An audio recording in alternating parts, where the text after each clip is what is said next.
किसी भी राज्य के चहुमुखी विकास के लिए सुदृढ़ एवं पारदर्शी व्यवस्था का होना जरूरी है और व्यवस्था रूपी गंगा का उद्गम स्थल विधानसभा है।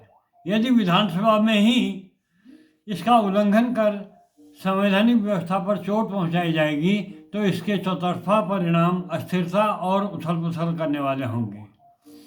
इसी वजह से उत्तराखंड देश का ऐसा पहला राज्य बन गया है जिसकी विधानसभा में राज्य गठन के बाद हुई सभी नियुक्तियां अवैध हों और जहां विभिन्न श्रेणी की भर्ती करने के लिए गठित लोक सेवा चयन आयोग और अधीनस्थ सेवा चयन आयोग से समूचे जनमानस का विश्वास उठ चुका है। उत्तराखंड विधानसभा में बैकडोर से हुई नियुक्तियों की जांच हेतु गठित कमेटी द्वारा राज्य गठन के बाद से तदर्थ रूप से हुई सभी नियुक्तियों को अवैध ठहरा दिए जाने के बाद हड़कंप मचा है। आनन फानन में 2016 के बाद नियुक्त कर्मियों को बर्खास्त कर दिया गया और जिम्मेदार पक्षों की ओर से इन नियुक्तियों को लेकर जिस प्रकार खुलेआम गैर जिम्मेदाराना बयान देते हुए एक दूसरे के खिलाफ सियासी तीर चलाए गए, उससे आम जनमानस के साथ ही प्रबुद्ध वर्ग भी भौचक्का सा होकर रह गया है। चूँकि गलत की नज़ीर नहीं दी जा सकती है, लेकिन इस मामले में हर कोई गलत की नज़ीर देकर बचने की जी तोड़ कोशिश में जुटा रहा है। संविधान के अनुच्छेद 14 में विधि के समक्ष समानता तथा अनुच्छेद 16 में लोक नियोजन में अवसर की समानता का प्रावधान है। विधानसभा में हुई नियुक्तियों में तो संविधान के अनुच्छेद 14 एवं 16 का खुला उल्लंघन हुआ ही है, लेकिन 2016 के बाद नियुक्त कर्मियों की बर्खास्तगी में भी अनुच्छेद 14 का खुला उल्लंघन हुआ है, जो अत्यंत दुर्भाग्यपूर्ण है।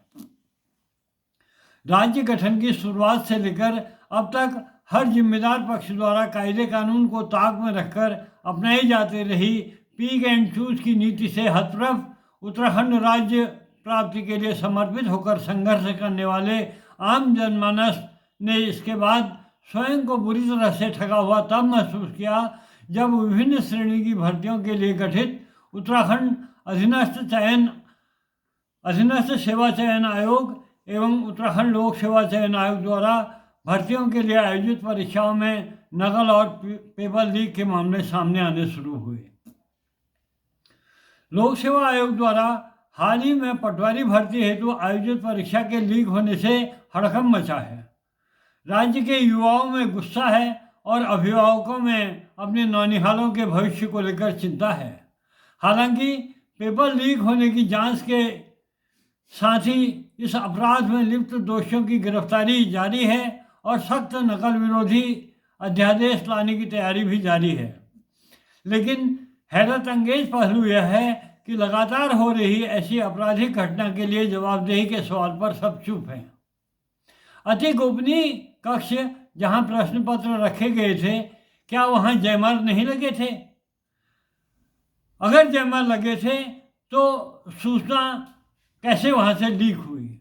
उस कक्ष में जब मोबाइल ले जाना ही निषेध है तो मोबाइल कैसे गया? प्रश्न पत्र परीक्षा नियंत्रक की कस्टडी में क्यों नहीं रखे गए? व्यवस्था से जुड़े ऐसे तमाम सवाल अभी अनुत्तरित हैं।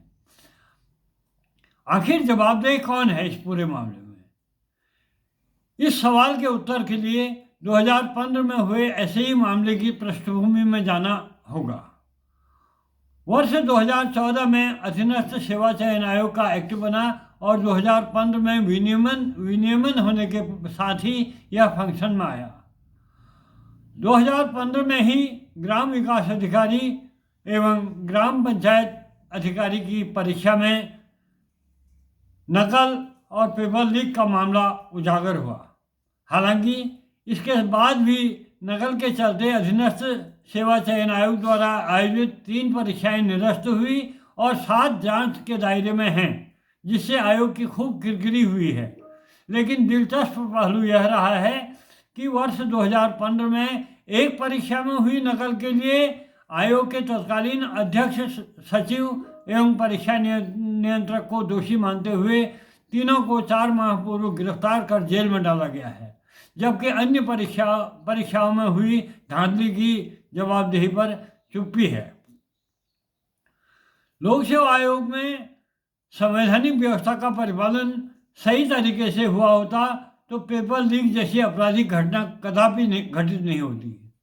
स्वायत्तशासी होने का मतलब यह कदापि नहीं होना चाहिए कि स्वायत्तता के नाम पर मनमर्जी करके कानून का उल्लंघन किया जाए। कानून का उल्लंघन अपराध है और अपराध पर अंकुश लगाने के लिए सरकार को तत्पर होकर निष्पक्षता के साथ अपनी भूमिका निभानी चाहिए। तभी समूचे जनमानस का विश्वास इन स्वायत्तशासी संस्थाओं के साथ ही सरकार पर भी बना रहेगा। धन्यवाद।